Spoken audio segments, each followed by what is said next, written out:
அனைவருக்கும் வணக்கம். நம்மளுடைய மாடர்ன் சர்வேயின் தமிழ் யூடியூப் சேனல் மூலமாக டிஎன்பிஎஸ்சி மூலமாக வெளியாகக்கூடிய வேலைவாய்ப்புகள் சம்பந்தமாக நீதிமன்றங்கள் உள்ள வழக்குகள் தொடர்பாக நம்ம வீடியோக்கள் நம்ம தொடர்ந்து அப்லோட் பண்ணிட்டே இருக்கோம். அது குரூப் 2, ஏஇ, ஜேடிஓ, ஆர்ஐ, அப்புறம் குரூப் 4 அந்த மாதிரி எல்லா எக்ஸாமுக்கும் அந்த வழக்குகள் இருந்தால் அந்த வழக்குகளுடைய ஒவ்வொரு ஸ்டேஜையும் நம்ம முறையாக கண்காணித்து நான் வீடியோ அப்லோட் பண்ணிட்டு இருக்கோம். அதில் பார்த்தீங்க அப்படின்னா எல்லாரும் அந்த ரொம்ப ஆர்வமாக உள்ளது வழக்கு என்னென்னா அந்த ரோடு இன்ஸ்பெக்டர் வழக்கு தான். இந்த ரோடு இன்ஸ்பெக்டர் மட்டும் இல்லை, எந்த வழக்கானாலும் ஒரு தேர்வு மேலே வழக்கு போடும்போது அந்த வழக்கினுடைய முடிவு தள்ளி போகும். அதனால எல்லோரும் பாதிக்கப்படுறாங்க தான்.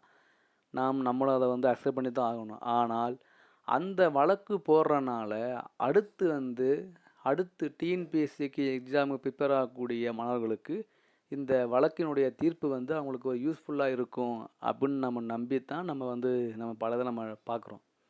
ஸோ அதில் மிக முக்கியமான ஒவ்வொரு வழக்கினுடைய தீர்ப்பு தான். ஸோ இந்த வழக்கில் வெளியாகக்கூடிய தீர்ப்பு அடுத்த தேர்வுக்கு பயனுள்ளதாக அமைஞ்சிருக்கு. அதுக்கு பல எக்ஸாம்பிள் இருக்குது. அதுக்கு பெஸ்ட்டு எக்ஸாம்பிள் தான் நம்ம ரீசண்டாக வெளியான ஏஇ வழக்குடைய தீர்ப்பு. ஸோ ஏஇ வழக்கில் அந்த சரியாக சர்டிஃபிகேட் அப்லோடு பண்ணாதனால நீக்கம் செய்யப்பட்டவங்க போட்ட வழக்குனால தான், அவங்க வெற்றி பெற்றனால தான் டிஎன்பிஎஸ்சிக்கு ஒரு பெருத்த இது என்ன அப்படின்னா, எந்த எக்ஸாமுக்கும் சிவி சரியாக அப்லோடு பண்ணாலேனா அவங்கள நீக்கம் பண்ணக்கூடாது, அவங்களுக்கு மீண்டும் ஒரு வாய்ப்பு வழங்கணும்னு சொல்லி இப்போ எல்லா எக்ஸாம்லையும் பார்த்தீங்கன்னா சரியாக சிவி அப்லோடு பண்ணாவிட்டாலும் திரும்ப ஒரு வாய்ப்பு தராங்க. இப்போ ரீசெண்டாக நேற்று டிஎன்பிஎஸ்சி விட்டு அறிவிக்கின்றனா அந்த குரூப் 2 கூட மெயின் எக்ஸாம் ரிசல்ட்டு கூட திரும்ப ஒரு வாய்ப்பு கொடுத்துருக்காங்க. சிவி சரியாக அப்லோடு பண்ணாமட்டுக்கு ஒரு வாய்ப்பு கொடுத்துருக்காங்க. ஸோ அதனால் வழக்கு போட்டவங்க மேலே நம்ம ஃபீல் பண்ணக்கூடாது. அந்த வழக்கின் மூலமாக அடுத்த ஒரு நல்ல மாற்றம் தான். நம்ம அந்த வழக்கு நம்ம என்ன பண்ணணும், நம்ம அக்செப்ட் பண்ணி தான் ஆகணும். ஒரு பக்கம் வழக்குனால தேர்வு முடிவு தாமதமாகுது, அது கஷ்டம்தான். ரோடு இன்ஸ்பெக்டர் வழக்கு இது இப்போ ரிசல்ட்டு 7 மாதம் ஆச்சு, எக்ஸாம் எழுதி அப்படியே கிடக்கு. ஸோ ஹியரிங் வரலை. கமெண்ட்டில் பார்த்தா நிறையா பேர் 10 கமெண்ட்டில் 8 கமெண்ட்டு ஆர்ஐ பற்றியாக இருக்குது. ஆர்ஐ ஹியரிங் போடுங்க. நமக்கு ஒன்றும் ஆஃபீஸில் எதுவும் வரவே இல்லை அஃபீஷியலாக. ஸோ நம்மளும் வீடியோ போடவே இல்லை, நம்மளும் இதுக்கு ரிப்ளை பண்ணவும் இல்லை. இப்போ என்ன ஆயிடுச்சுன்னா, நம்ம ரிப்ளை பண்ணாதனால இந்த நம்மளுடைய ஃப்ரெண்ட்ஸ் என்ன பண்ணுறாங்க, ஆர்ஐ அவ்வளோ வராது போல், அது முடிஞ்சு போல், என்னென்ன தெரியலை அப்படின்னு ரொம்ப ஃபீல் பண்ணி கமெண்ட் போடுறாங்க, என்கிட்ட கேட்குறாங்க. அப்போ நம்ம ஃபாலோ பண்ணுறது ஒன்று தான். அஃபீஷியலாக கிடச்சா நம்ம வீடியோ போடணும், இல்லாட்டி வீடியோ போடணும்னு அவசியம் இல்லை. ஆனால் இவங்கெல்லாம் இப்படி நெகட்டிவாக திங்க் பண்ணுறதுனால நம்ம வீடியோ நான் ரிப்ளை பண்ணாமல் இருந்தேன். இன்றைக்கி ஏன் ரிப்ளை பண்ணுறேன்னா, ரோடு இன்ஸ்பெக்டருடைய வழக்கை பற்றி யாருக்குமே எதுவுமே தெரியாது. இந்த ஸ்டேஜில் ஹியரிங் வரவே இல்லை. அந்த ஹியரிங் பாருங்கள், நெக்ஸ்ட்டு ஹியரிங் என்ன போட்டிருக்கு, டேட் நாட்டு கிவன் தான் போட்டிருக்கு. டேட்டு இன்னும் அடுத்த வாய்தா எப்போ, வழக்கு எப்போ வருது விசாரணைக்குன்னு அந்த தேதியை போடலவங்க. இப்படி இருக்கும்போது நம்ம என்ன சொல்லி வீடியோ போடுறது, என்ன அப்டேட் சொல்கிறது? நம்ம அப்டேட் இருந்தால் நானே ஃபஸ்ட்டு போட்டுருவேனே. ஸோ அந்த ரோடு இன்ஸ்பெக்டர் பார்த்திங்கன்னா 7 மாதம் ஆயிடுச்சு எக்ஸாம் எழுதி, இன்னும் எந்த விதமான முன்னேற்றமும் இல்லை.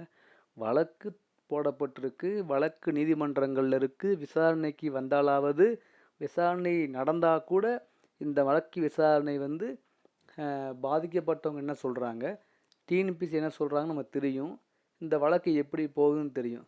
ஆனால் வழக்கு விசாரணைக்கு வரவே இல்லையே. டேட்டு சொல்கிறாங்க, ஆனால் அன்றைக்கி இந்த வழக்கு கடைசியாக போகுது, அதுக்குள்ளே அன்றைக்கி நாள் முடிஞ்ச பொறுத்து போயிடுறாங்க. இப்படியே தான் போய்கிட்டு இருக்குது போன மாதம் ஃபுல்லாக. இந்த மாதமாக வரும் பார்த்தோம், வரல. இனி அடுத்து இந்த இதுவரை அவங்களுக்கு உங்களுக்கு தெரியும் பொங்கல் லீவில் போயிடும். ஸோ அடுத்த வாரமும் பார்த்திங்கன்னா இந்த குடியரசு தின விழா, தைப்பூசம், அந்த சன்னா லீவில் போயிடும்.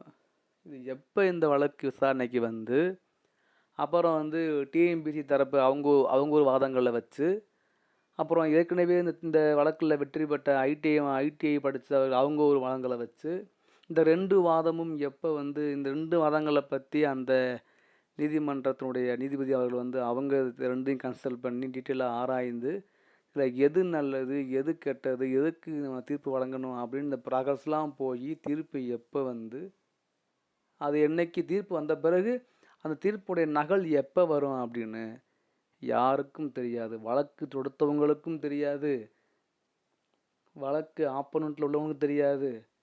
ஸோ அதனால் நீங்கள் இந்த ரோடு இன்ஸ்பெக்டர் எக்ஸாம் மறந்துடுங்க.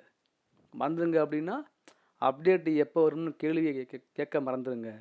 நானே உங்களுக்கு ப்ராப்பராக டீட்டெயில்டாக அஃபீஷியலாக நான் வீடியோ போடுறேன்.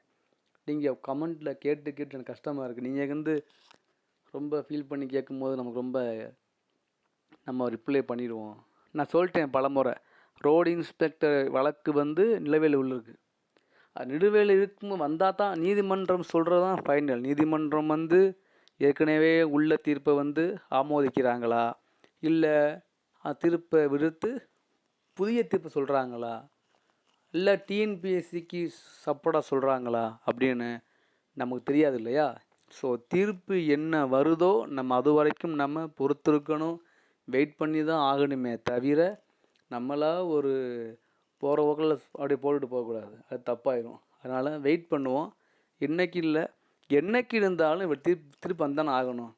ஸோ சாலை ஆய்வாளருங்கிற பணியிடம் வந்து இந்த ரோடு இன்ஸ்பெக்டரை பற்றி அதிகமாக டீட்டெயில்டாக பல ஜிஓக்களை, பல அரசினுடைய அறிக்கைகளை, பல தரப்பட்ட ஃபைலை நம்ம வீடியோ போட்டிருக்கோம்.